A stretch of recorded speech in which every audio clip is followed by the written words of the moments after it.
Hey, everybody. Hi. Welcome to another glorious episode of Jeff Has Cool Friends, but this time with an asterisk. Asterisk? I don't know. I got a very special episode of Jeff Has Cool Friends coming your way today, and it's going to be a little bit off the beaten path, as you're about to find out. Or if you've checked out the title, you might have been like, this seems weird.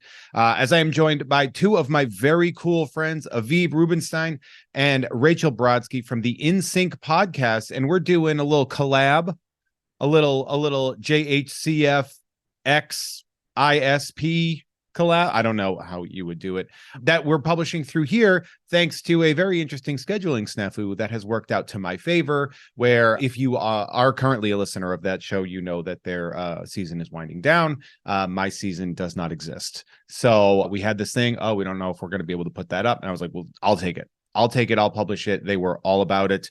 They are just the best people, super, super fascinating, super fun. And this is just a really, really great podcast that I really enjoy and sort of want to get behind. So I figured instead of maybe having this language or not be around for a few months, I kind of said, well, let me put it out there. Let me just have you guys enjoy it. Tell me what you think. Obviously, this is not the normal style of interview podcast that I do, so I do apologize for that, but I'm not going to apologize for having this show up on here, because it really is just a gosh darn delight. You know, without that, after this, I really hope that you give the In Sync podcast a listen. It is In Sync, INSYNC, and they're at, if you want to give them a follow on Instagram, is at the In Sync Pod, the INSYNC POD. As well as following Aviv at Rambo Calrissian, which is, God, that's such a good name, RAMBOCLRISSIAN, as well as Rachel at REBRODS. Again, this is a very, very up my alley episode of the NSYNC podcast that became accidentally an episode of Jeff Has Cool Friends. I'm actually really stoked on this. I'm really stoked to give you guys this moment here. Super fun. I hope you have fun. You'll be hearing me check back in the middle of the show. So until then, bye. Hi, welcome to In Sync, the podcast that explores the history and impact of some of your favorite music moments in TV and film. I'm your host, Rachel Brodsky. And I'm Dr. Chase Meridian. Joel Schumacher's Batman Forever is not exactly widely loved.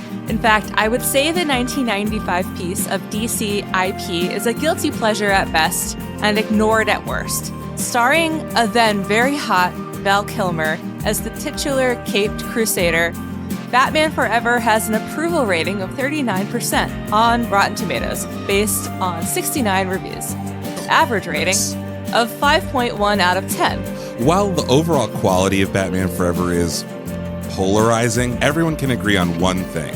The soundtrack positively rips. The Batman Forever soundtrack sold almost as many copies as Prince's soundtrack to Tim Burton's 1989 Batman entry. Hit soundtrack singles include U2's Hold Me, Thrill Me, Kiss Me, Kill Me, one of my all-time favorite songs, plus songs from The Flaming Lips, Brandy, Method Man, Nick Cave, Michael Hutchence, PJ Harvey, and Massive Attack. And then there is the song we're here to talk about today. Seal's all-timer R&B ballad, Kiss from a Rose. We'll talk about how the song wound up in the film in the first place, and what movie included Kiss from a Rose before Batman Forever. Spoiler alert, you will never guess in a million years. Plus, we're joined by comedian, Batman expert, and host of the podcast Tom and Jeff Watch Batman, Jeff May. All that and more on this week's episode of In Sync. I cannot sanction your buffoonery. Hell yeah.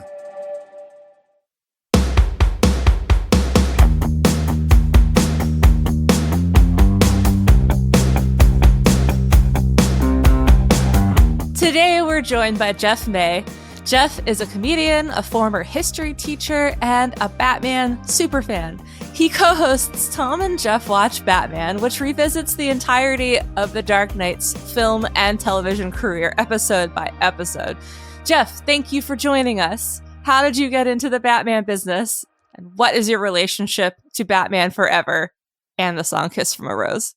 I love the Batman business because that's such a like a remora existence where I'm just like, well, other people create this thing and then I tell you what I thought about it and then people give me money for that. Like it is a very parasitic existence. So I've been doing Tom and Jeff Watch Batman since like 2018, I want to say.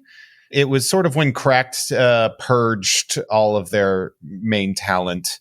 A lot of people, including Tom Ryman and David Bell, were having to scramble to figure out what to do. And Tom and I had always talked about Batman and how we would do we should do a podcast as a joke. And then it came out and I was just like, man, what else do we have to do? Let's do a podcast. And it's been a lot of fun. That we do that on Gamefully Unemployed, which is they started by doing like game stuff and they thought it was a clever name, and it was. So we do that. I've been a comic book nerd for most of my life.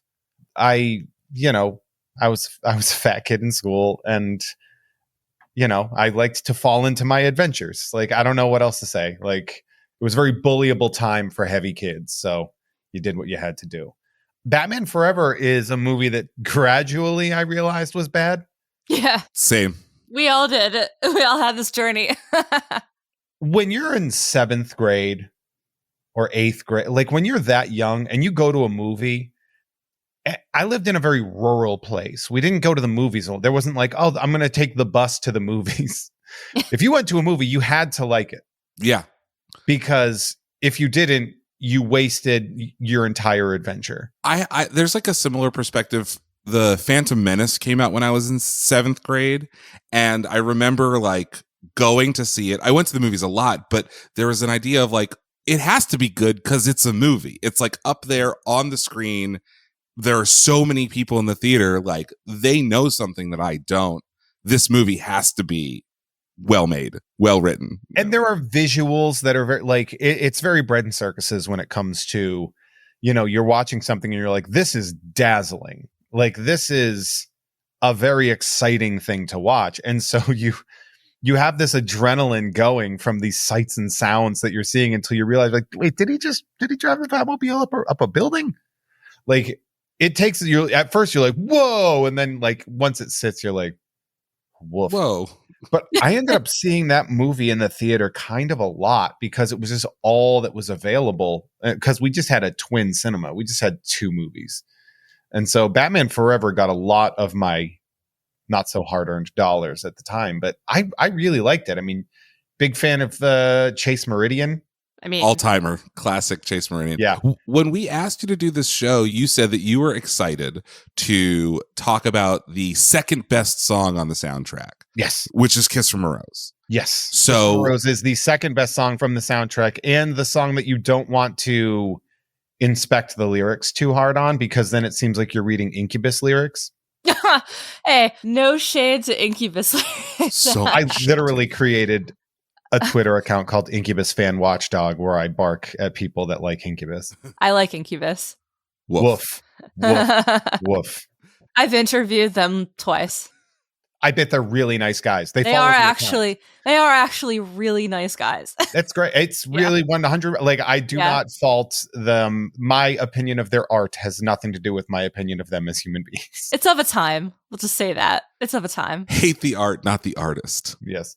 So the best song on the soundtrack, in your estimation, is Hold Me, Thrill Me, Kiss Me, Kill Me. Which slaps. Yes. From a band that I positively hate. And to be fair, it's not a bad thing to hate, is U2. That band, they're innocuous. They Apple forced themselves on everybody. Right. I'm like, let me find a word that's not going to get you deplatformed.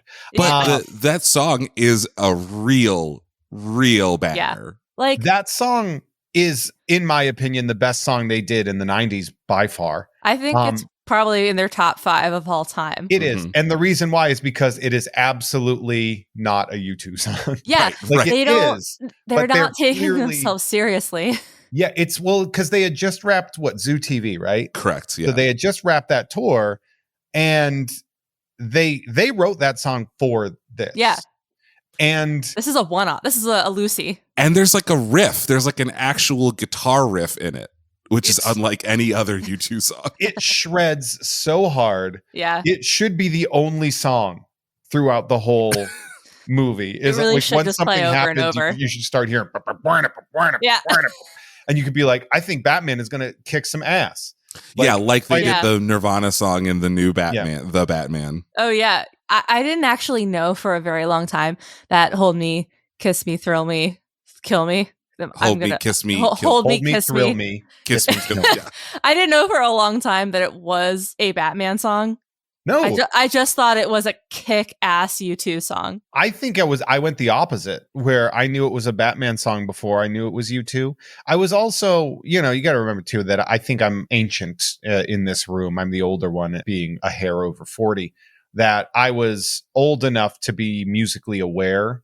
Where I was, 1995, I was 13 and you guys were what, like I was 6? 10. Yeah. 9. Yeah. Eight. It's a very different 9. established Yeah. going online and experiencing these things. Oh, you were able to go online where I probably wasn't. When I say online, I mean brain. Like awakening. Your brain booted up. I also think that this is in the era of like really big ripper rock songs to accompany big movies, a la the song from Godzilla, which I think is called Hate Me Now, that uses the like Kashmir riff. So that's Hate Me Now was a different song. Hate Me Now was a song by Puff Daddy and Nas. Okay. That was famously in the news because Puff Daddy beat the shit out of the guy that released the video because I remember of the Christian imagery. Yes. Come With Me is the song you're thinking of on the Godzilla soundtrack, which I literally talk about that soundtrack on the Soundtracker podcast, which is a great podcast as well. Them. Soundtracker, you're great. on notice. But I went on and I specifically was like, that song, that song is so good. So like, I love soundtracks. I really do. Well, there's a reason you're here. Yeah, you've come to the right place. And Hold Me, Thrill Me, Kiss Me, Kill Me is a perfect soundtrack song. Like there aren't, in the caveat of like everything, when you're not counting score. So when you push out like Williams and Giacchino and Zimmer and all these, and you push score out and you try to say what song has been added to a movie that fits it the best or that just rips. And Hold Me, Thrill Me, Kiss Me, Kill Me is like way high with that. I would have to agree. Yeah. But this song is fun. I'm going to get ahead of myself here, but a few months ago, maybe it was last year, it's really hard to keep track sometimes because I do a lot of these kinds of interviews, but I did a career-spanning interview with Seal, and we dove into the case of Kiss from a Rose, and he said, kids still watch Batman because Batman is just a forever piece of IP. Batman forever. And kids will still approach him and be like, the Batman song. Yeah, I think that we can discuss like the better music cue in the movie is U2, and I like hate that I have just spoken those words out loud because Kiss from a Rose is not even in the movie. No, but neither quite is Hold Me, Thrill Me, Kiss Me, Kill Me. It's like opens, doesn't it? The riff is there, but the song isn't quite. Honestly, there. like if you just have the riff, you're still winning. Yeah. Like that has Saturday morning cartoon energy to it, but in the best way. Well, so Seal's song was intended to overlay the love scene between Chase Meridian and Batman, and then it gets cut, but it still gets included. So it was intended to be in the movie. And it has like the longest legs of basically any soundtrack song until, let's say, between I Will Always Love You and My Heart Will Go On. You probably can't name, at least I would think that most people know Seal, but probably can't name another song other than Kiss from a Rose, even though crazy. Even though, crazy. Yeah. That song actually. Or Fly Like an Eagle that he covered. Yeah. Right. When I found out that was not originally Seal and it was Steve Miller Band, I was betrayed. First off, both versions of that song rip pretty hard. Yes, both are good. So good, in fact, that the U.S. Postal Service actually optioned it for their. I noticed that. For their song. Yeah, it is fascinating when you talk about that because you're like, yes, it is a very thing, but I bet you could go into a crowd and go there, and then people will. They won't know the words, but they're like, "Who's a buzzer, on the sea?" The baby when he hits baby toward the end of that song, that's like deep grooves into every that's your money 90s shot. Kids. That's your money shot right there. Yeah. Let's talk a little bit about Batman Forever and how just truly bizarre the plot of this movie. We're going to talk about the making of the movie in a little bit, but just the plot of the movie is wild. So Two-Face is two-facing around. I will. Can I overlay something real quick before you talk about the plot of the movie? Yes. The plot of the movie is to sell toys and hamburgers and to do it a little gay. And yeah, as I get further and further away from Batman Forever and sadly Batman and Robin, I respect Joel Schumacher's vision more. It is uncompromising capitalism and uncompromising homoeroticism. Mm-hmm. Which is something where Joel Schumacher, because he was an old Hollywood gay, and he's like, look at Batman and Robin. Yeah, I know a lot of Batman and Robins in this town, and that is very common. And he's just like, it's so gay, and he's so right. Well, as the Riddler and Two-Face, they have a little thing going on. A little gay. They have a very odd couple relationship going on. Yes, but and it's funny because like. If we were talking about this in 1995 and you'd be like, this is so gay, you'd be like, why are you being mean about this movie? Watching it now, you're like, man, this movie is so gay. And everyone's like, it sure is. Parentheses compliment. Yeah. I love Joel Schumacher being unafraid to be like, and here's Batman's ass. That's the groove for his ass. And nipples. They focus on the ass with Robin's nipples. Yeah. They focus on the ass with like the ass zipper. Yeah. On it. Oh yeah. And I'm just like, that's such a choice. I want to make one quick point that is Barbie adjacent. Ooh. I need to see it still. I've seen some Gen X pushback, no offense. About I'm not Gen X, so I'm fine with that. He just skirts under the are you like there. You're in that valley of I'm an elder millennial, yeah. Yes, but I guess I've mainly see from people who are in their like mid 40s to 50, and no offense to anybody in this age, but I think like I've seen the most pushback against people who would ostensibly like Barbie from those in the Gen X generation, because it's like all capitalism. It's all like it's just one long Mattel commercial for Barbie. I'm seeing that actually with a lot of leftists in their 20s as well. Sure. Right. And I mean, it's a thing. It's like the main argument against Barbie by people who it is ostensibly for. That being said, every movie, this one included, is an ad. And also like Barbie makes a case for men not being needed. And that's creating a Which I agree. Well, how dare you? And, and Ben Shapiro, blah, and then this is coming up just because we're talking about Batman Forever, and Batman Forever is kind of making the same move. Like, are women necessary? Even more transparently, we'll talk a little bit about the making of Batman Forever and how it was a direct reaction to McDonald's not selling enough toys for Batman Returns. Funny story. That is what got me fired from one of my old jobs. Holy talking about that story from a company that had the license, and they were like, you can't talk about that. You can't say this. Oh, well, like, but that is what happened. And they're like, no one's going to fire me, motherfucker. You can't say, quote, Tim Burton Batman Returns. And I was like, I said in the eyes of McDonald's. Yeah, and that's exactly right. But I definitely got let go from a job for saying that on a podcast. That rules. Kinda. So quick plot rundown. The central crux of like the story of the movie is that Batman is haunted by visions of his parents dying in an alley, par every Batman movie.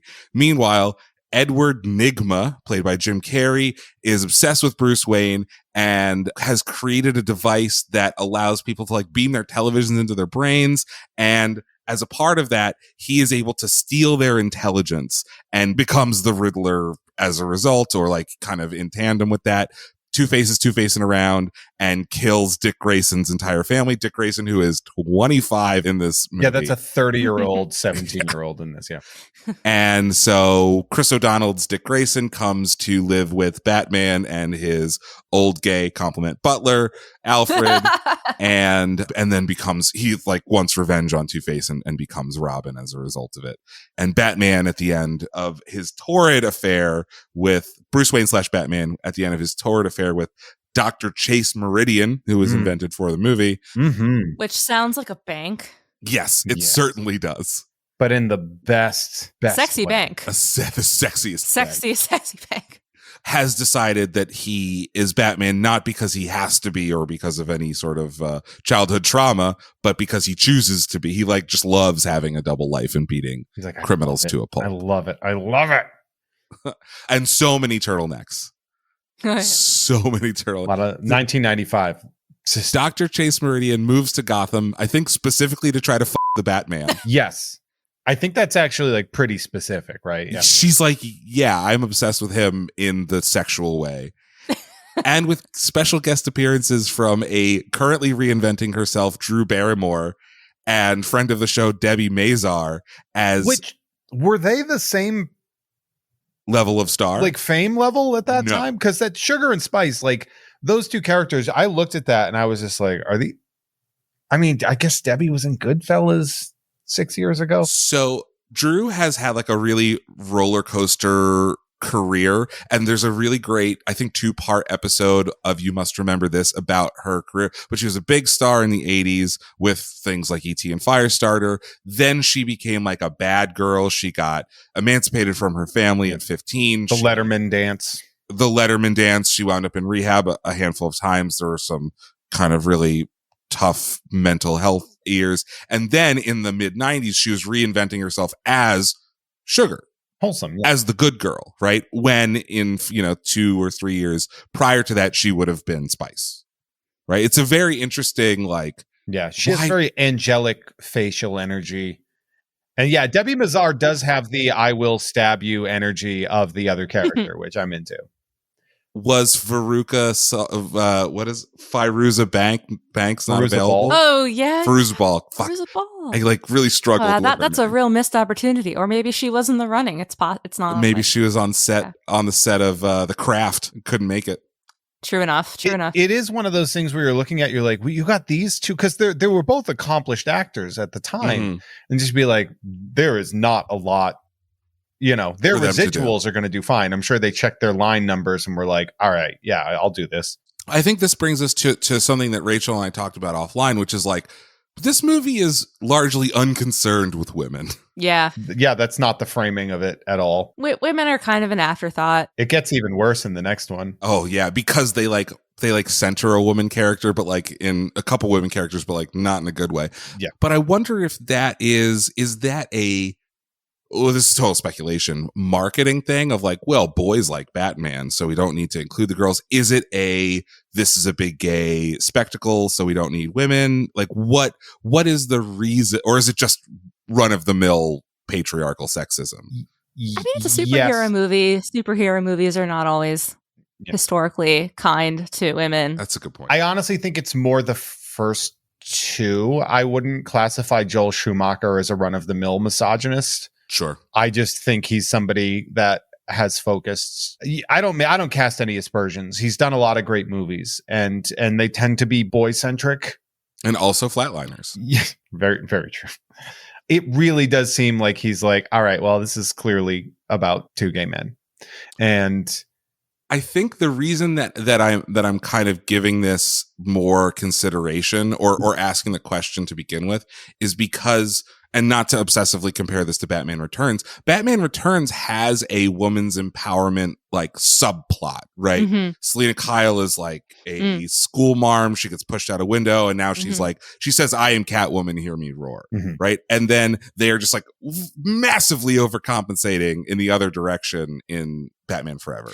Well, I mean, the 80s, right, was a time of women's empowerment, right? With women can have it all. They can be in the office and they can raise the kids and blah blah blah. And it's a big time for women in the workplace. And I'm just going off of superficial pop culture zeitgeisty crap. But were the Spice Girls around when Batman Forever came out? Just pre-Spice. I think that the Spice Girls gave pop culture another boost. Dose of girl power. Girl power. It's like you need booster shots every like 10 years of someone to come in and be like, hey, women are people too. We can be sexy and powerful. There are, as we mentioned, some insanely good needle drops in this film. My favorite, I know that Jeff talked about Hold Me, Thrill Me, Kiss Me, Kill Me. My favorite needle drop is early in the film where Edward Nygma is remaking himself in his Zoltar Machine's image, and the song Bad Days by the Flaming Lips comes on. This song is great. This song is great for the moment in the movie. It's weird. It's jangly. It makes us feel sympathetic for Jim Carrey before he goes full Riddler.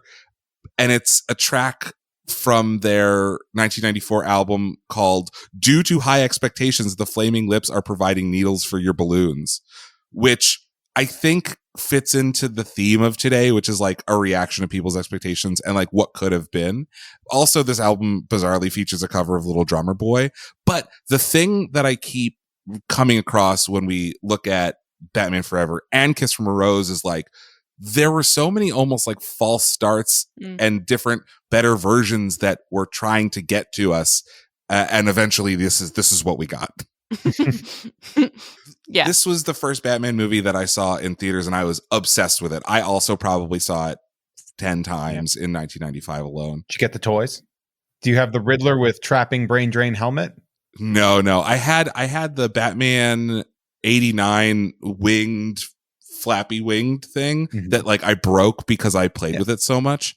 And to this day, this movie has a top 5 Batman moment for me. And I think that Jeff, have we talked about this? I bet you might be able to guess. We might have. It's hard to remember whom I have spoken of Batman with. So it is one of my favorite, this is what Batman is and means to people moments. And it is when that Two-Face has taken over the circus in sort of the middle of the movie, which I always thought was the beginning, and says that if Batman doesn't come forward, he will blow up 200 sticks of dynamite or whatever it is. Yeah. And without hesitation, Bruce Wayne just stands up and screams, "Harvey, I'm Batman," but is drowned out by the melee of the screaming. There crowd. had to be 3 people that were like, what was that? Yeah. 3 people next to him were Did you say like, that? Excuse me? You? Bruce Wayne is Batman.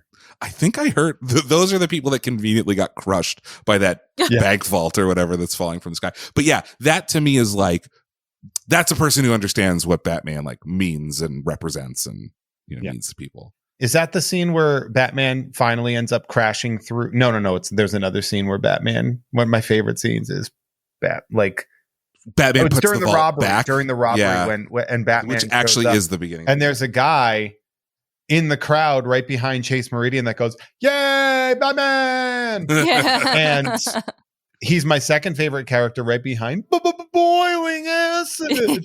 who is Joe Grafazzi, who has like a recurring role on Law and Order Special Victims Unit. Role on Law and Order Special Victims Unit. I was so obsessed with this movie that I used to draw the Riddler question mark around the Batman symbol on notebooks. I used to do that Riddler question mark a lot, yeah. Did you do the dot as the Batman symbol? I just did the question mark. You just did that. I did the question mark and I put the Batman symbol inside of the kind of hook of the which I think was the marketing poster of the movie. But Rachel, this was also your first theatrical Batman movie, right? It was. What is your relationship with this movie? I have actually a very journalistic relationship with this movie because I had just gotten a subscription to Nickelodeon magazine. Oh, hell yeah. In 1995.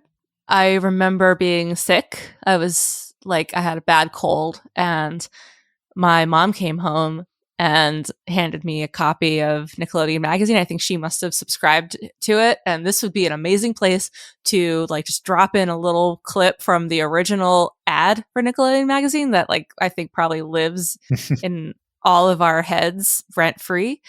And within Nickelodeon magazine, I think it was the first issue, there was a whole special feature about Batman Forever.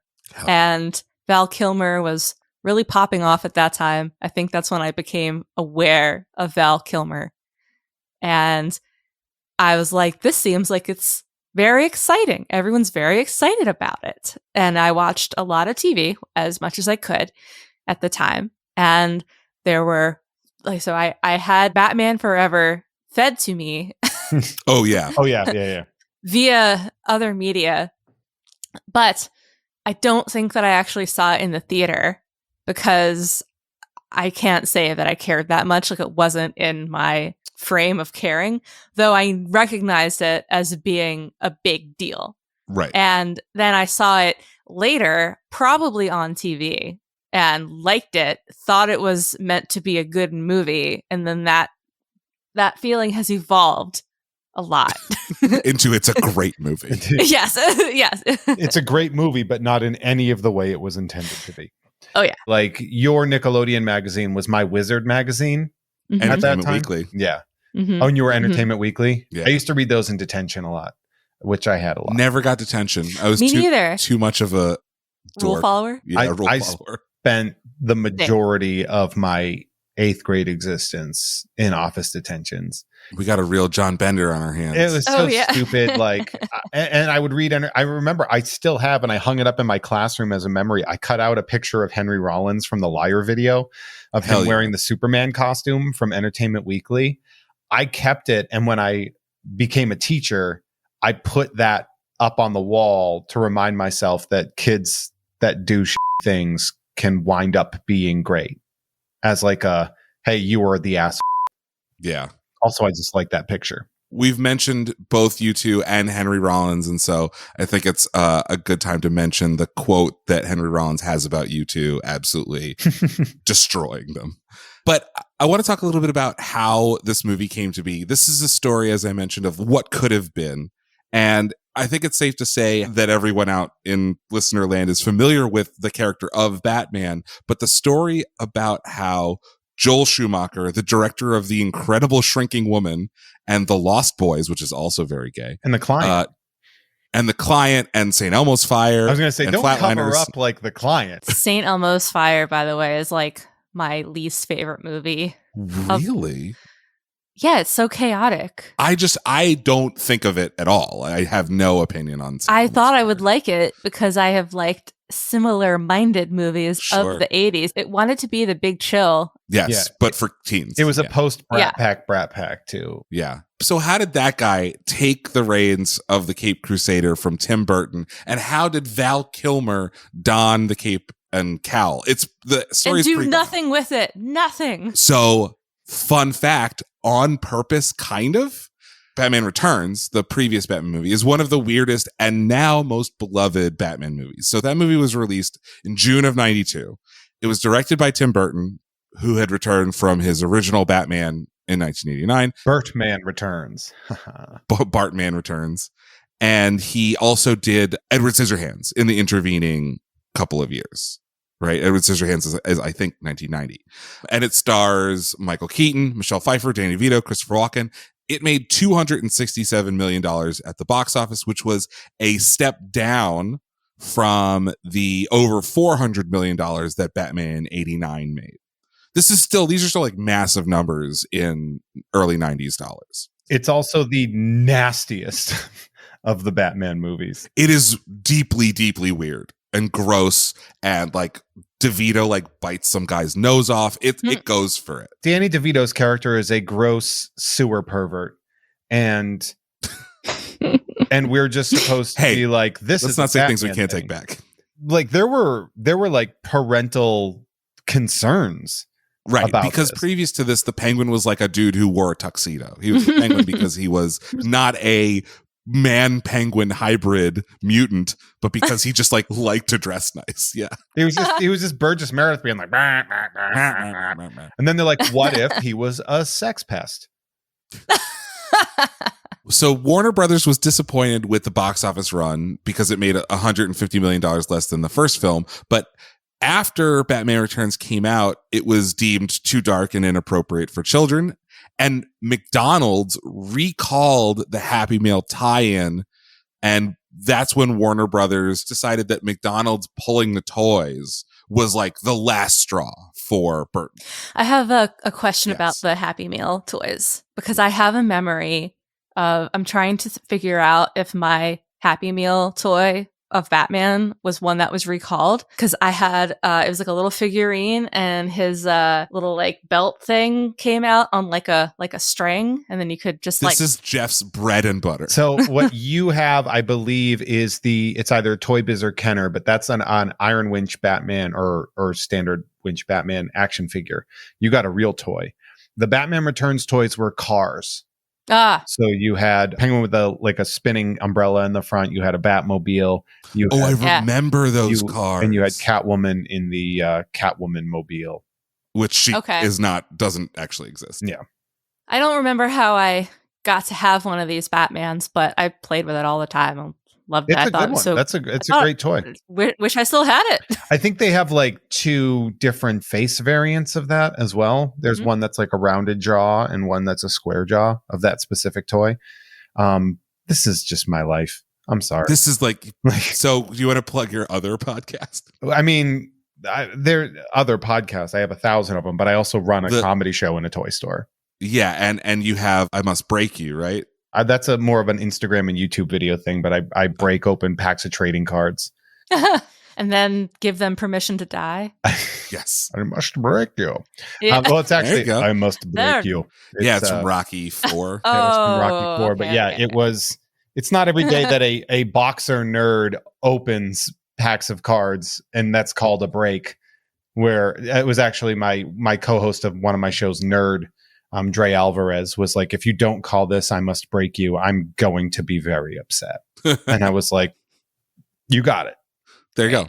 Keeping the peace. So this is from Entertainment Weekly from 1992. This is a quote. Batman Returns had raked in the biggest first weekend gross in movie history, $46 million, which at this point seems quaint. At that point, there was every reason to expect the role to continue. After all, dozens of critics liked the sequel better than the original Batman. But many parents of young children are angry over scenes of violence and kinky innuendo. Older kids aren't hooked on repeat viewings, and more than a few adults say that they are turned off by the kiddie flick tone of tie-in promotions. Most tellingly, the movie's box office performance has slumped at an alarming rate of over 40% each week. By the end of July 17th, remember the movie came out in June of 92. By the end of July 17th, Christmas movie. Batman Returns has slipped into an ignominious 6th place in the standings, earning a relative trickle of $4.3 million. How come? Privately, Warner executives are distressed that the movie is so grim, so off-putting, quote, it's too dark. It's not a lot of fun, says one. But the chief of a rival studio says Warner got just what it asked for. If you bring back Burton and Keaton, you're stuck with their vision. You can't expect Honey, I Shrunk the Batman. So we know that there's going to be a third Batman movie. And originally, Burton was going to return. The film was going to include Michelle Pfeiffer to return as Catwoman and Rene Russo as the love interest. And in one of the weirder pieces of news, Robin was going to be played by Marlon Wayans. He still caught a check from that. Did he really? Oh, yeah. They had to buy out his contract? Yeah, and that's why there's a Robin toy in the Batman Returns run. And why he kind of looks mixed race. It seems like at the last minute they had to make some pigment changes. And it's also good to remind everyone that Billy D. Williams was Harvey Dent. We have a whole Billy D. Williams section. And there is a comic that is continuing the Burton versus stories. So the film was originally going to be called Batman Continues, which is a bad name. That's a working title though, right? Right, I hope so. Batman 2, Electric Boogaloo. Batman 3, Tokyo Drift. But ultimately, Warner Brothers dismissed Burton after they were like, oh, it's going to be the same tone as Batman Returns. And he's like, yeah, man, that's my thing. Yeah. And they're like, never mind. So for the Marlon Wayans as Robin thing, I can only imagine, had that happened, what the fallout would have been, especially if like the internet existed back then. Yeah, it's kind of better that the internet wasn't a thing at that point in time, because, you know, the Michael Keaton letter writing campaigns were bad enough. Were bad, yeah. Fans are bad. It's important to note that fans of things are oftentimes just the worst. And listening to fans is always wrong. Yeah. You should. Fan service is bad. Fans should not try to steer the roller coaster. Roller coasters are rides. They're not cars. You don't get to steer them. Oh, I have to remember that. That is a good quote. This idea that there is agency in fandom, that fans are owed something, is embarrassing. And I say this term loosely, but as an artist, but like if you pander, you fail. Immediately. I was actually reporting on a piece not related to Batman, but related to fandom this week. And with a source, we had a really good discussion. My source was like, the artists should only be creating for themselves. Once you started creating for your fans, or with your fans at the wheel, as you were kind of putting it, then that's a mistake. You're done. Because there's no artistic integrity once you do that. Yeah. And I can say a lot of things that will get us some emails about Marvel and Star Wars and DC now. And you mean Star everybody's Trek. Pacifiers? Yeah, right. You mean the babies want their passies? And so, you got Luke Skywalker's here. You got Luke Skywalker. You like member toys? And then they're like, Andor was boring. False. Or are you a Andor moron? is the best piece of Star Wars. Okay. Yeah. Sorry. I have a lot of opinions about that because I worked for a fandom-based company. Oh, God. And I'm sorry. Woof. So after Burton drops out, is dismissed, Robin Williams was offered the role of the Riddler by Warner Brothers, but he refused because back in 89, they did like a kiss, kiss, bang, bang thing with him where they were negotiating with Robin Williams to be the Joker in order to get Nicholson to drop his price. And so Robin Williams felt manipulated by that and was like, you, I'm not going to be the Riddler. I'm not going to. He is correct on all accounts. I agree. And then there's some conflicting reports about Tim Burton's relationship with Warner Brothers. I wonder if you can clear this up, Jeff, because after the film's release, Warner Brothers was not interested in Burton returning as director, but Burton also said that he was unsure about returning to direct. He says, I don't think Warner Brothers wanted me to direct a third Batman, and I even told them that. And he was also like still working on Superman at that point. Superman Lives with Kevin Smith. Oh, yeah.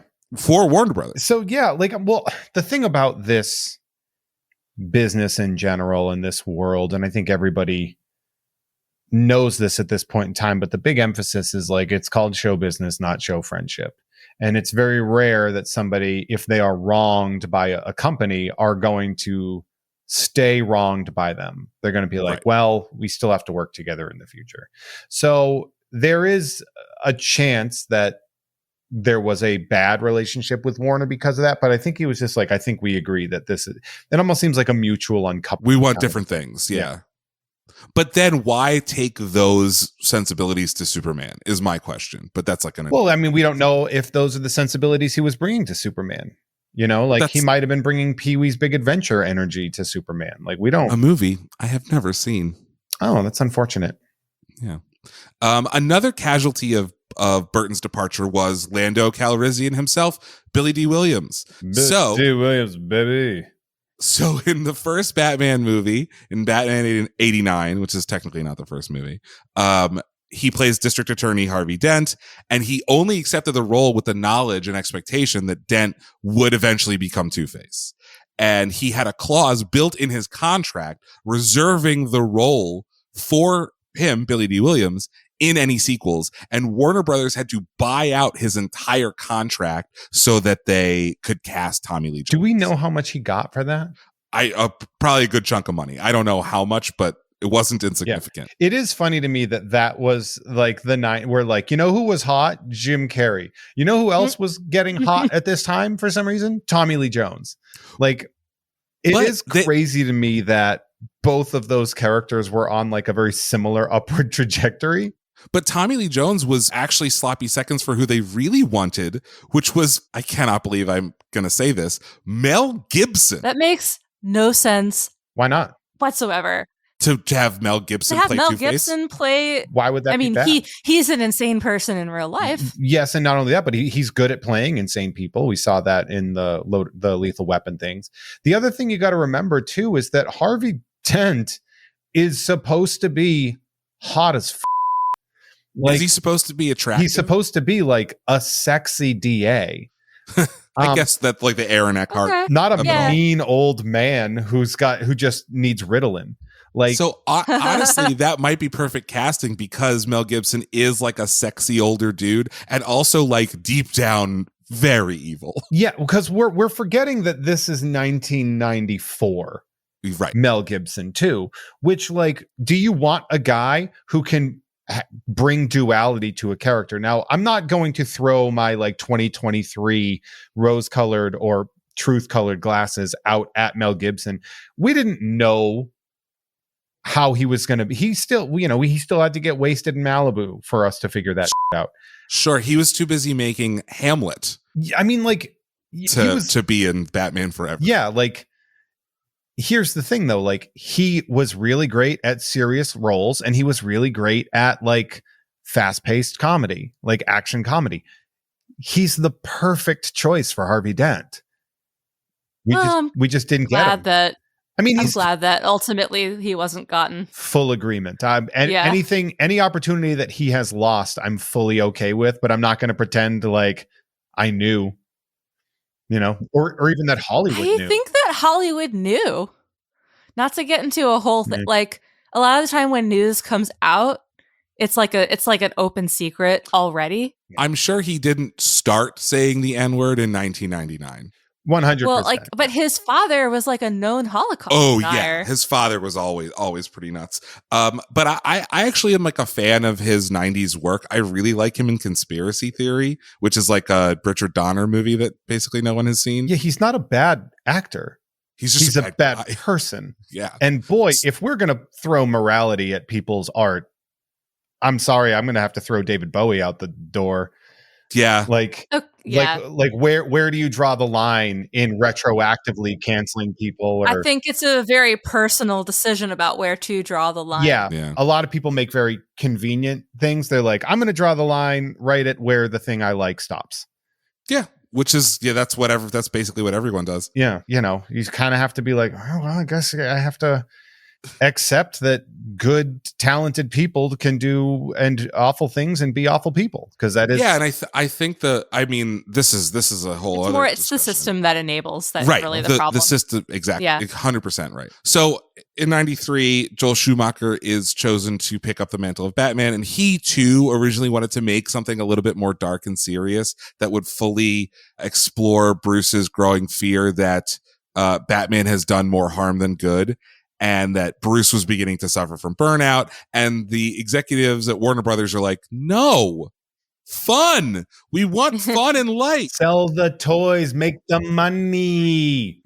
And so the lighter tone turned off everyone. Michael Keaton drops out. Leonardo DiCaprio turns down the role of Robin because he doesn't like the tone of the movie. And so now we have like a soft reboot of the Batman universe. Only Alfred and Commissioner Gordon remain. Rene Russo, who is originally going to play Chase Meridian, is out because when Keaton was still attached to play Batman, that was like age appropriate. However, she was deemed too old to play his love interest, despite being just shy of 6 years older than Val Kilmer. Nicole Kidman, who ultimately played the role, is 7.5 years younger than Val Kilmer. I'm okay with the choice. I love Rene Russo, but Chase Meridian, man. Yeah, I mean, listen, I'm on record as not being the biggest Nicole Kidman fan in the universe, but if you don't think that Rene Russo can be like a sexy boss psychologist lady, like watch the Thomas Crown Affair. Oh, sure.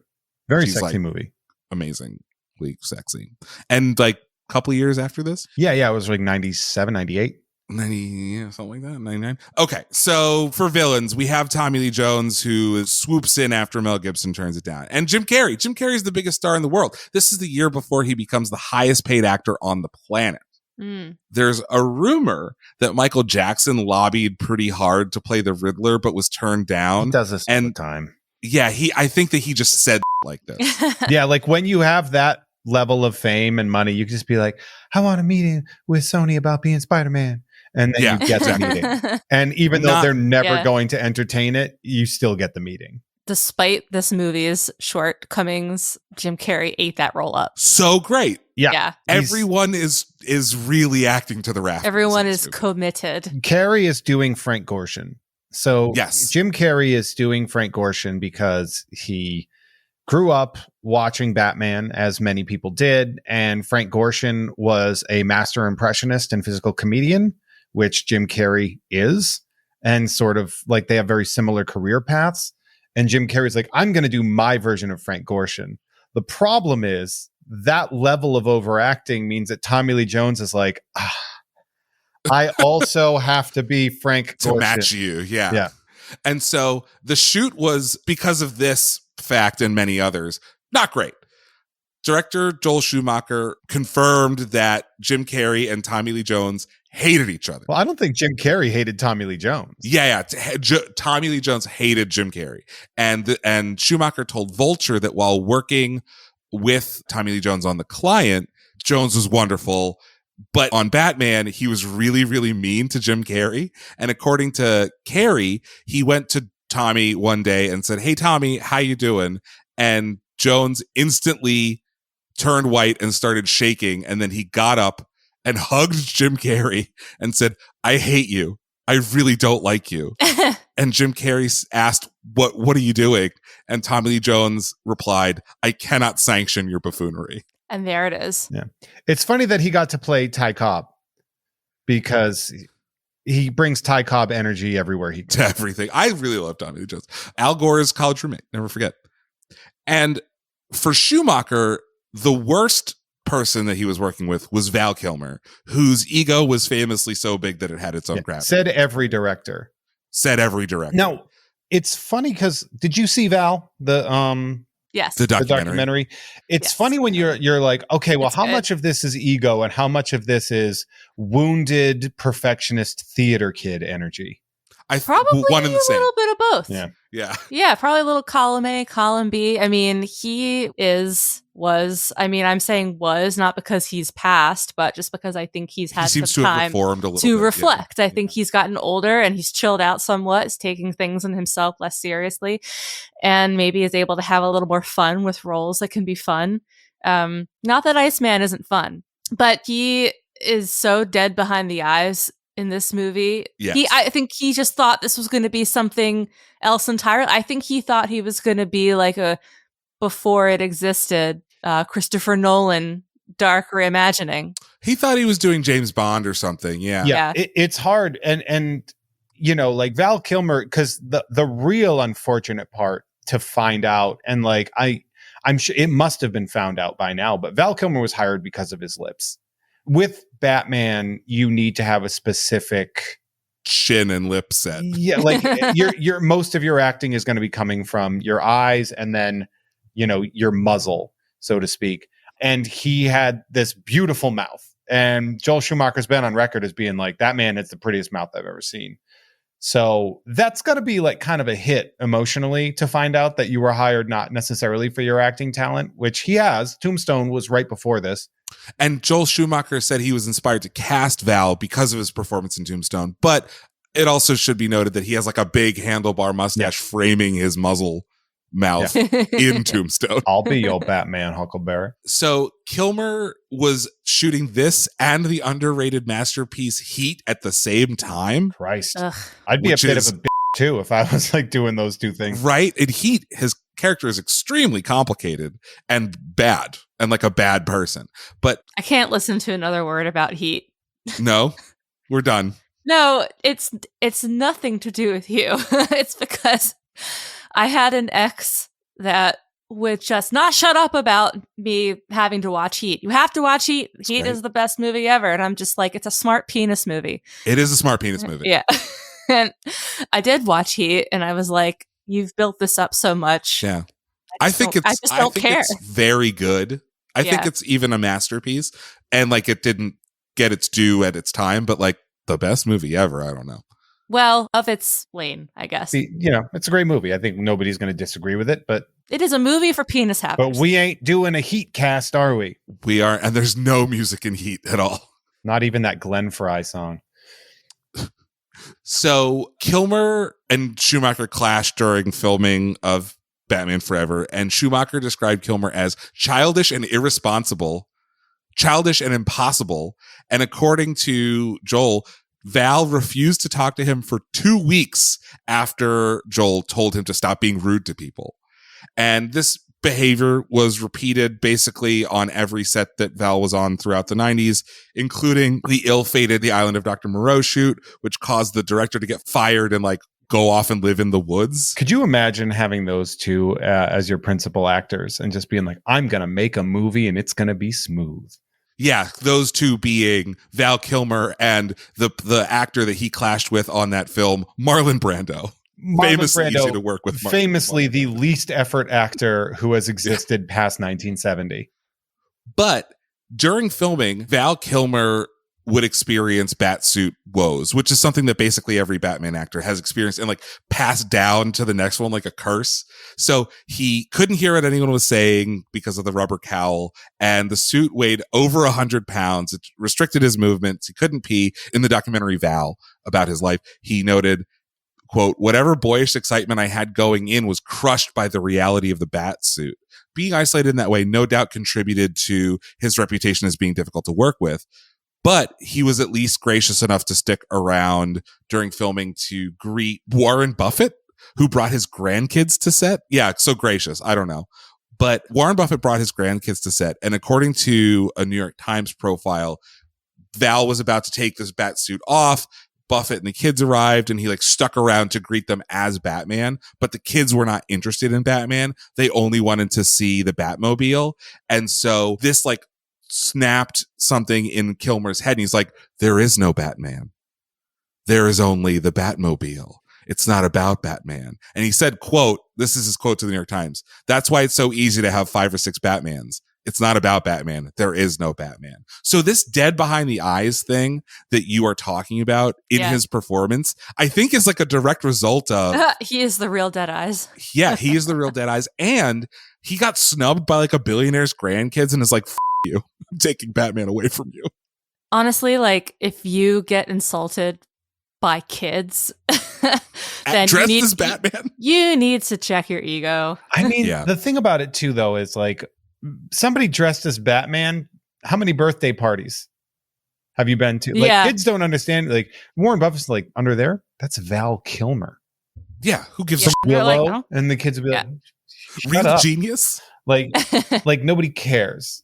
Like, especially when you're a billionaire. Yeah, why would a kid, like kids aren't star like they're not like chasing, you know, like they care about, you know, a character or a gadget way more than they care about an actor. So to add insult to more insult, both Jim Carrey and Val Kilmer were going through divorces while shooting this movie.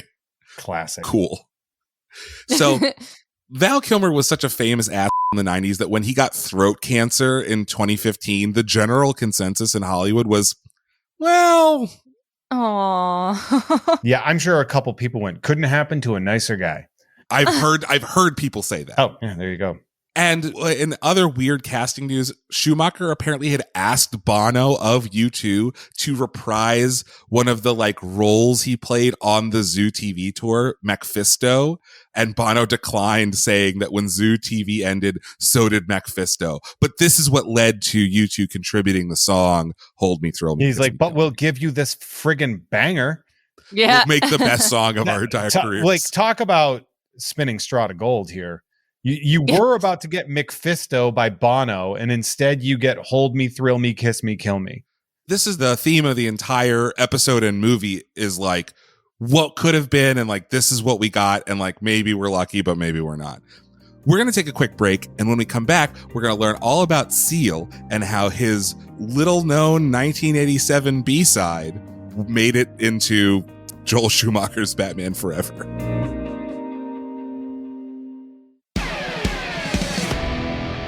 Hey everybody, it's Jeff Solo again, wanting to pipe in and tell you that I am so absolutely grateful for the amazing producers that I have at patreon.com/JeffMay. And if you want to be a part of this, head on over to patreon.com/JeffMay. Sign up for either the producer tier or the Two-Face tier, and you will get me to say your name during the show. So I'm very excited about that. I want to shout out I've been boxing, folks. My mouth is bad. I want to shout out the following people. So give a big, huge thanks and a shout out to the Wandering Jolly, Holly Unpierced Left Nipple of the Christmas Fool, obviously.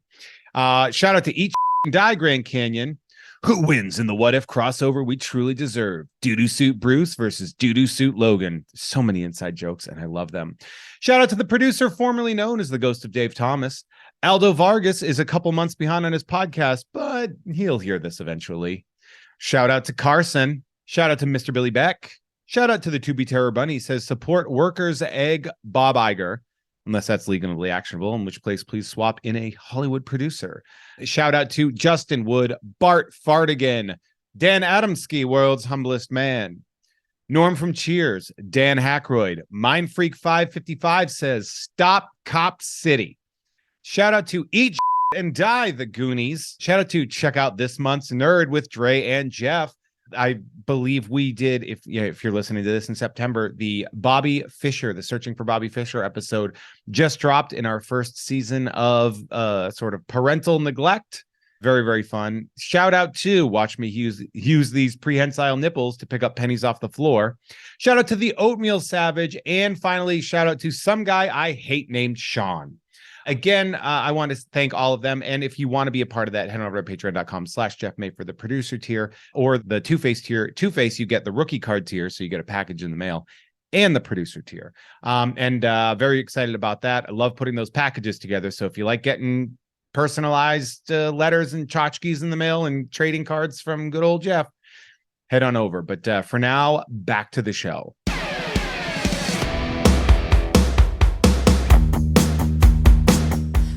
Okay, let's talk about Seal. Or, if you like, Seal Henry, Olusegun, Olumide, Adiola Samuel. I do prefer. I apologize for just butchering the ever-loving hell out of Seal's full name. So, welcome to Racist Cast. I think he'd understand. Yeah, he'd be like, no, I get it. I see the name. That's why I go by Seal. It was fun interviewing him, and like on Zoom, Seal Henry popped up as his name. I was like, Seal Henry! So let's first listen to a bit of Kiss from a Rose. I think we've waited long enough. It's time. There used to be a graying tower alone on the sea. You became the light on the dark side of me. Love remains a drug that's the high and not the pill. But did you know that when it snows, my eyes become large and the light that you shine can't be seen? I can pay you to a kiss from a rose on the grave.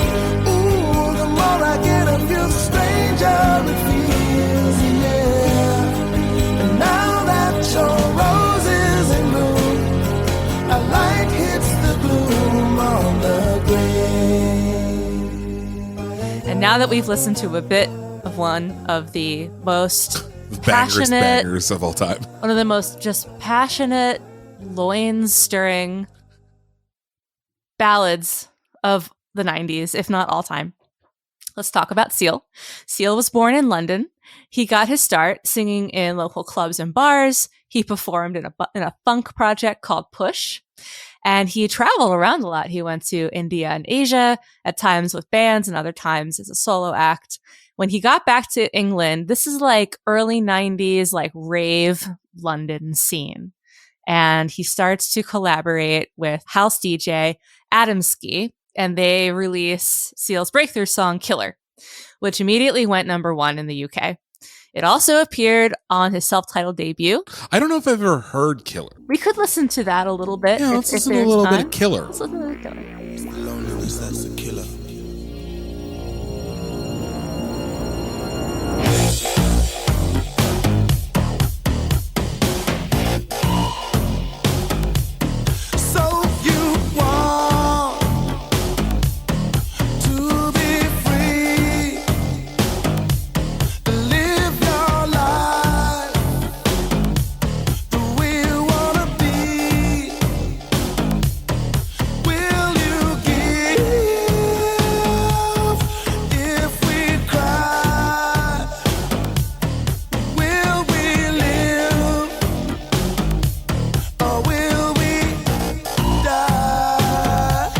So what's funny about Seal is that Seal technically has 2 self-titled albums. His first album in 91 was Seal, and then his next album in 94, Seal 2. Seal 2. And Kiss Seal from a returns. Early singles other than Killer were Crazy, Prayer for the Dying, but nothing really hit like Kiss from a Rose. And this song that we are here to talk about, this loin-stirring Kiss from a Rose. Loins. I want to say loins. This song was actually written in 1987, several years prior to the release of Seal's debut album. And after writing the song, Seal felt, quote, embarrassed by it and, quote, threw the tape in the corner. And he did not present it to his go-to producer, Trevor Horn, until recording for Seal 2.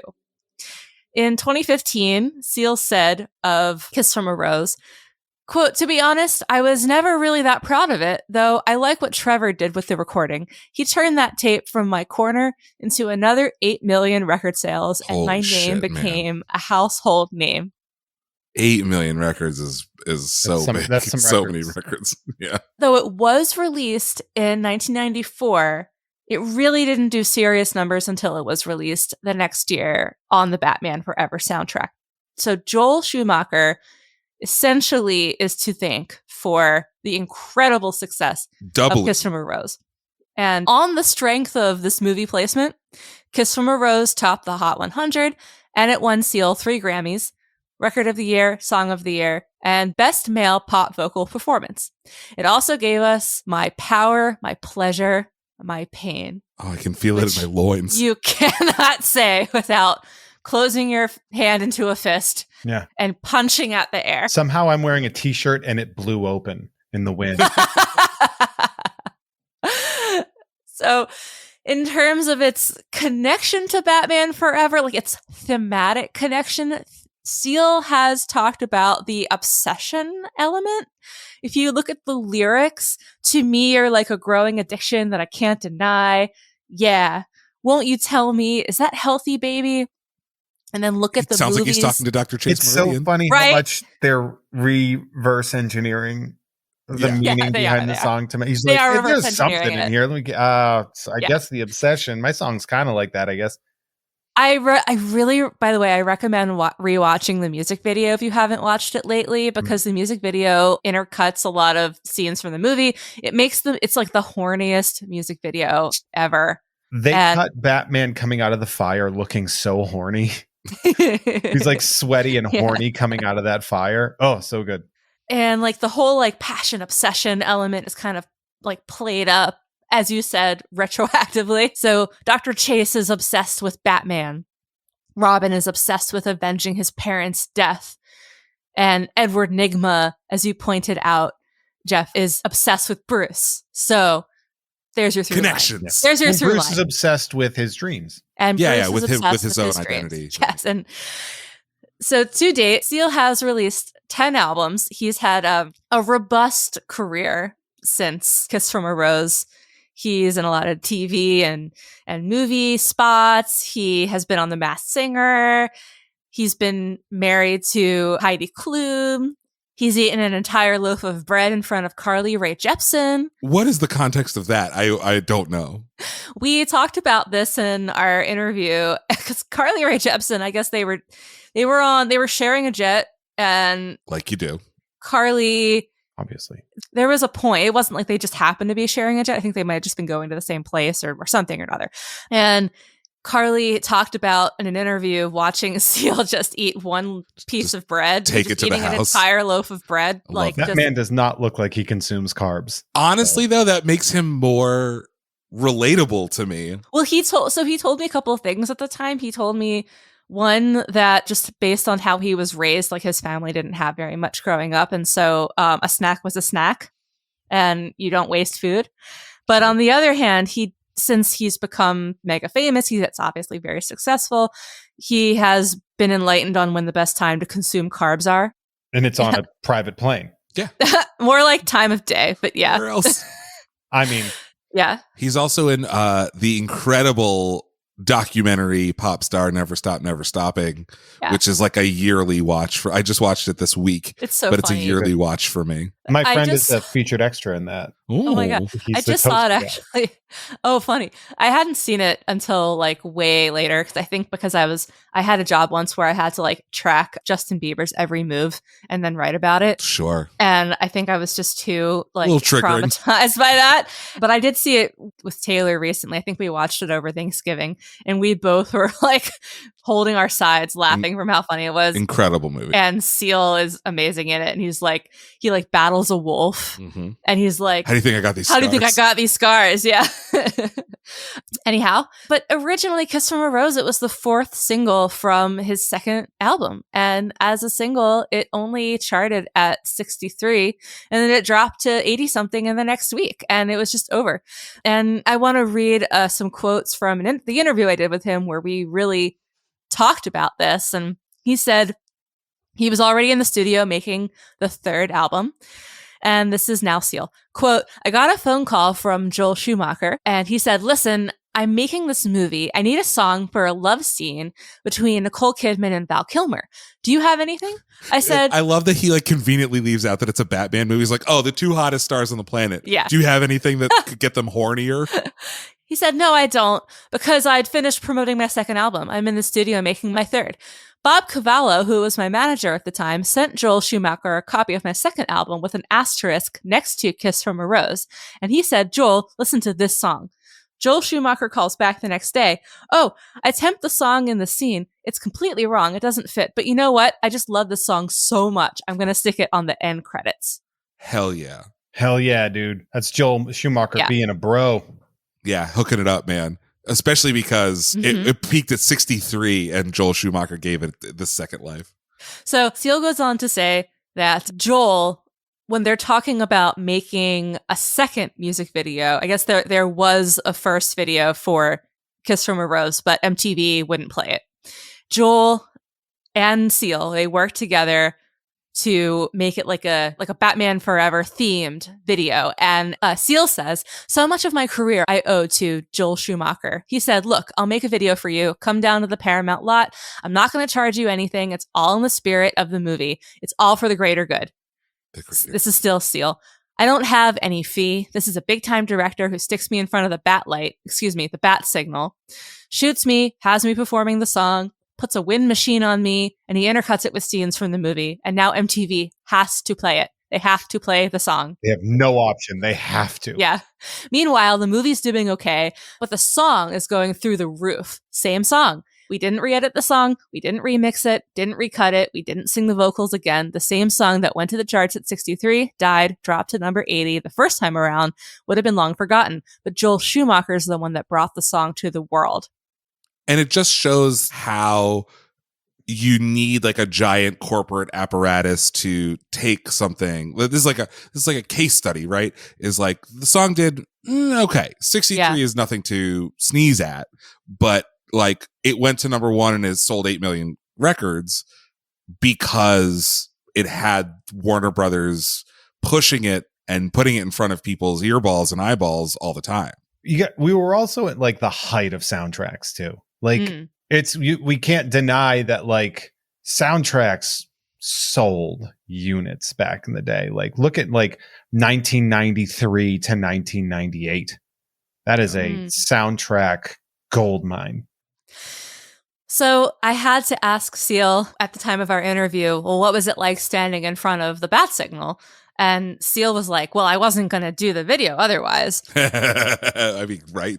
And he was like, check this out. When I would see mothers with their kids, they used to think I was Batman. In fact, people wouldn't even say Kiss from a Rose. They would say the Batman song. And I borrowed a little quote from Kyle Anderson from Nerdist, who called Batman Forever a little hokey and a lot horny in a 2020 anniversary retrospective. And I believe the description also applies to Kiss from a Rose. Both of these things are a little hokey and a lot horny. And that it kind of like the ratio kind of goes up and down like a roller coaster according to what scene you're watching. Isn't it crazy to think that Batman Forever is a lesser version when it comes to effort of anything? Because it's like, it is a little horny. And then you look at Batman Returns and you're like, that's the most horny. Batman Returns is so horny. It's lascivious. It's like filthy horny. So when it was released in 1995, Batman Forever grossed $53 million in its opening weekend, which was then the biggest opening weekend of all time, which broke the previous record held by Jurassic Park, which Jurassic Park took it from Batman Returns. And the movie itself grossed $336 million, which is almost exactly smack dab in the middle between Batman 89 and Batman Returns. But McDonald's was happy, which is the real important thing, and they released a set of collectible Batman Forever glasses, which I still have. Oh yeah, you got to break out the good glasses. I only have 2 of them, not all 4. So which is if anyone weird, has, you don't have the Riddler. Yeah, if anyone has the Two-Face? Riddler, I have Two-Face and I have Batman. If Yeah. anyone has the Riddler or Robin is the 4th, Yeah. hit me up. I will pay top dollar to have a complete Dude, just set. go to eBay. Just go on eBay. They're so cheap. I'm so lazy. Yeah, that's why I you click respect a it. button. You're like, if anybody has one, I will I want them to email PayPal me. you. It's like, just go to eBay. Aviv, I respect it. I respect laziness. Thank you. Yeah. eBay's the ultimate lazy decision. But you have to bid on it. And you I have don't to want to watch, like, bid. I then you want have them to track send it, me. And you have They to watch. Buy it now. Yeah. So you said that this is how you got fired from a job. So can you tell that story quickly? Discussing that story. Okay, so I was doing a podcast. I worked for a very big toy and statue company. And first off, they were correct to be like, we probably shouldn't be working together. I say fired, but I was never technically an employee. I was an independent contractor. And they were right to separate. We're all better off with me not being a part of that company. When I got let go, I didn't agree with the idea because I was like, well, look, there's plenty of reasons to let me go, but denying something that happened. I talked on a podcast about the Batman franchises and we talked about how Tim Burton basically cost McDonald's like $10 million at least. Because of the weirdo movie that he made. And it's to feel like I understand the idea of artistic integrity, but I don't necessarily consider Batman Returns to be like an art piece in the same. It's like, it's beautiful, but like it's gross and it's like weird and nasty. And so I was like, and McDonald's got final approval on the script for Batman Forever. That's the line, the I'll get drive-through line. Oh, right. Oh, I remember that. That line. I'm 99% sure they didn't expect that line to be in the movie. I remember that line being in McDonald's commercials. And that's why Yeah. McDonald's is like, this is fine. Because even if they cut the scene, it looks like they filmed something for a McDonald's commercial. So they filmed that and then it ends up in the movie because Schumacher rightfully admits, I'm being told to sell toys and hamburgers. That's what I do. And so he did that. McDonald's was very happy with that connection because it didn't get parents angry. It just got Batman fans angry. I do think that Batman Returns is artistic and has some artistic integrity. Every movie does, sure. But I also think like you see Burton do like he's like, I am Tim Burton. This is my German expressionist opus sort of. Yeah, I agree, but contextually, show me a movie that had the tone. I guess like Beetlejuice is kind of horny. Yes, kind of. But like not in a follow you down an alley as you're wearing your stained sewer onesie kind of energy to it. Like it is just foul. Like, and I love the movie. It's one of my favorite movies. I don't want people to misinterpret what I'm saying here because people sure do love to do that when they work for big companies. I love Batman Returns. It is one of my favorite movies in general.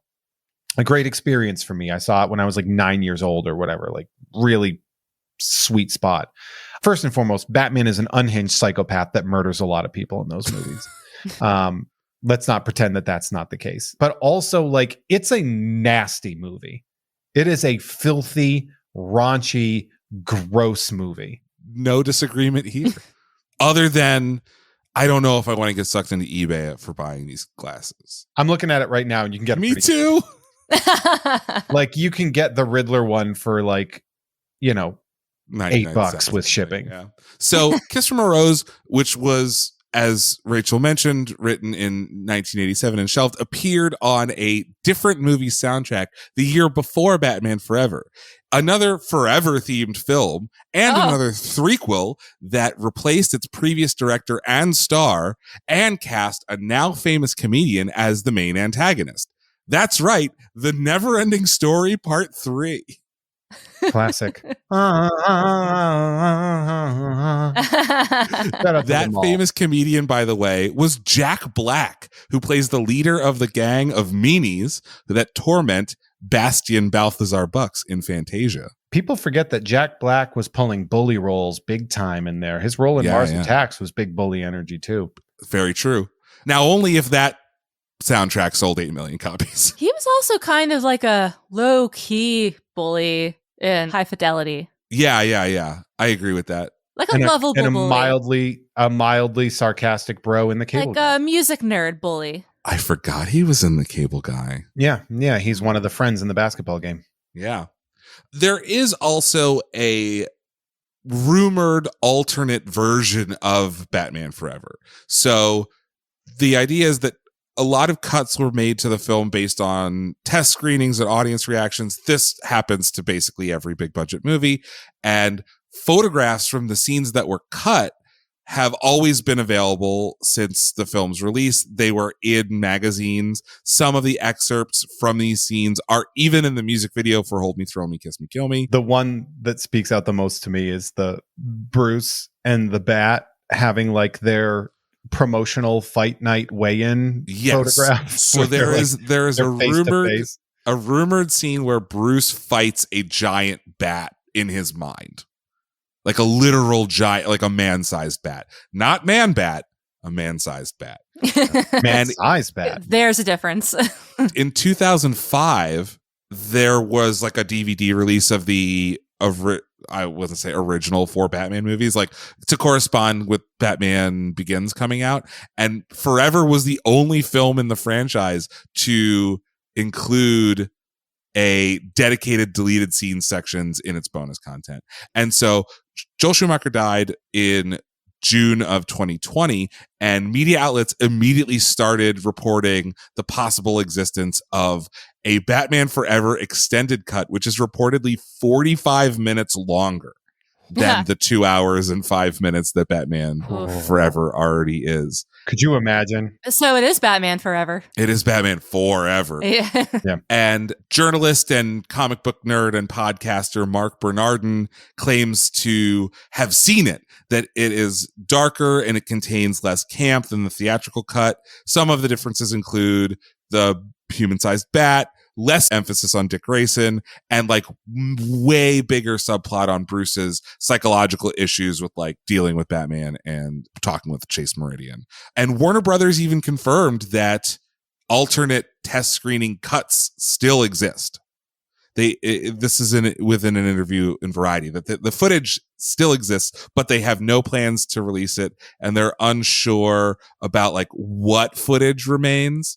And then Val Kilmer on August 7th, 2020, Val Kilmer appeared at DC's Fandome, and it fueled speculation of a Schumacher cut. This was around the same time as like the Zack Snyder cut was happening, which is like, once again, why do we do this? But they got their 4-hour movie that's bad. It's just as bad as the 2.5-hour movie. But the screenwriter of Batman Forever, Akiva Goldsman, revealed in a YouTube interview in April of 2021 that he has seen the original cut of the film, dubbed Preview Cut 1, recently, and that he expects a rebirth coming up, suggesting that all the footage needed to make Schumacher's cut still exists, and that release of the director's cut might be possible. Also, in July of this year, there was a private screening by director Kevin Smith, friend of Mark Bernardin, and Akiva Goldsman confirmed that the original cut does exist, and Warner Brothers has no plans to release it, but he's possible for some distribution avenue in the future. It feels like Warner Brothers might want to think about releasing it now. Holy shit. Yeah, right. Yeah. So maybe one day we'll get to see the tempt scene of Bruce Wayne and Chase Meridian getting down to Kiss from a Rose, actually in the cut of Batman Forever. In those satin sheets that she comes out of. Just his lips, his soft ass lips. His supple lips. Yeah, because I mean, I realize that she's waiting for him, but because that's a comfortable way. Just a totally normal thing for someone to do. Yeah. If somebody were to sleep fully nude in satin sheets, I would assume it was Nicole Kidman. True. I mean, I once saw Nicole Kidman give like a New York Times talk in person. She radiates. She is radiant. I mean, she definitely is like one of those movie stars that walks on a cloud that we don't really like have. She does. She's not of this earth. Yeah. That's a lot of them.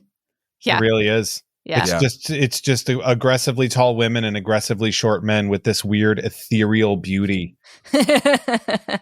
And maybe a little bit of Seal in the background. Little Seal. Yeah, playing at all times. She's got a little JBL clip on her that she hides. No one ever gonna survive. Jeff, thank you so much for joining us. Thank you, Jeff. Of course. Where can people find you on the internet? Yeah, I do a lot of stuff. I do a show called Tom and Jeff Watch Batman.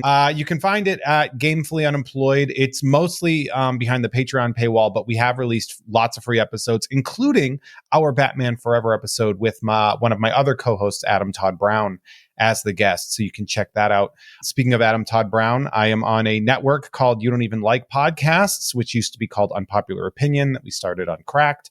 You can now hear shows like You Don't Even Like This Show, You Don't Even Like Sports, which You Don't Even Like Sports is a sports podcast for people that hate sports. It's comedy right 30 on. For 30, and it's a blast. I open packs of trading cards on 2 different shows, You Don't Even Like Sports Cards with Adam Todd Brown, as well as I Must Break You, which I do on my Instagram and YouTube, both at Hey There Jeffro. If you're in LA, I run a comedy show in a toy store called Blast from the Past. The show is called Mint on Card. It's the second Friday of every month. And, patreon.com/Jeff May. You can listen to Jeff Has Cool Friends, as well as shows like Nerd with Dre Alvarez and Patreon exclusives like Ugg Fine with Kim Krall.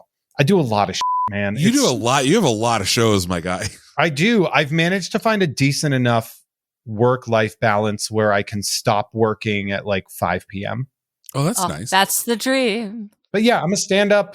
I've done a lot of weird shit. I'm a retired teacher. If you want to watch me not win money on a game show on Netflix, it's called bullshit. But the reality is I actually did win. That was cool. That's cool. How much did you win? Do you really want to know? I really want to know. Because you're going to not like me after I give you the answer. If it allows you to fund your... If it allows you to stop at 5 p.m. Okay. I do like it. Guess, and then I'll tell you how close. $1 million. Wasn't it like 10 grand? Somewhere between you two. Oh, great. You two. $50,000. I want $250,000. Oh, good job. Which most of it is gone between taxes and buying a new car and hell yeah, buying meals and traveling and doing things that I've wanted to do. Although not enough traveling, I think. But yeah. It is funny that I do material about it. I do a joke about it, but I was like, the point of the show is knowing useless information and knowing how to lie, which are the only 2 things I'm good at. So congratulations. I'm good at one of those things. Guess which it is. Yeah. That's why we do this show. Yeah. And you can find us on the internet. We're on social media everywhere at the NSYNC Pod. Rachel, if people like just you, which makes the most sense out of all of this. It's the most common sense sentence to have. Yeah. Where can people find you on the internet? You can find me on Instagram at just rebrods, and you can find me on Twitter. I will not call it X at Rachel Brods. Your mama named you Twitter. I'm going to keep calling you Twitter. And yeah, and if any of that is confusing with all the broads and the Rees and the Rachels, you can just Google me and it'll all come right up. And I'm at Rambo Calrissian basically everywhere except for TikTok, where I am Rambo_Calrissian. Somebody beat you to Rambo Calrissian? They did, and I'm so mad. Well, thanks for listening to this episode of NSYNC, and we will see you again next time. Tune in next week when we'll do this all over again with a different needle drop.